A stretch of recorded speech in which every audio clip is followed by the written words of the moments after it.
When I awoke that frosty November morning, I immediately noticed something was off. My shadow, cast starkly on the wall by the early light, didn't just mirror my movements, it danced independently, swirling in an eerie rhythm. It wasn't a trick of the light or a remnant of a dream, but a chilling reality that left me frozen in my bed. Fear tingled down my spine as I watched it stretch and contract, seemingly aware of my gaze. The day before had been ordinary, with no hint of the sinister events that were now unfolding around me. I tried to dismiss it as a fleeting hallucination, a mind trick played by sleep deprivation. But as days passed, the shadow grew bolder, detaching itself from my figure even in broad daylight. At first, it mimicked my daily routine with unnerving precision, but soon it began venturing into corners of the room I dared not to tread. It was then I noticed patterns emerging, places it lingered longer, shapes it seemed to carve out on the walls.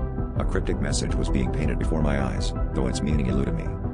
Driven by fear and a twisted curiosity, I decided to follow my shadow's lead, tracing the pattern it etched each night.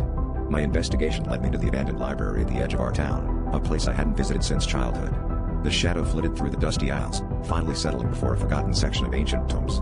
As I reached out for a book it seemed to point to, the shadow trembled violently, an ominous sign I couldn't ignore.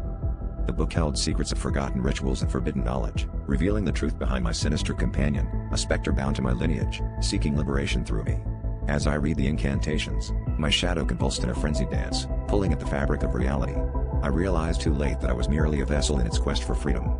The shadow tore away from me with a final, triumphant shudder, leaving me hollow and alone in the dim light of the library, a mere shell of the person I once was.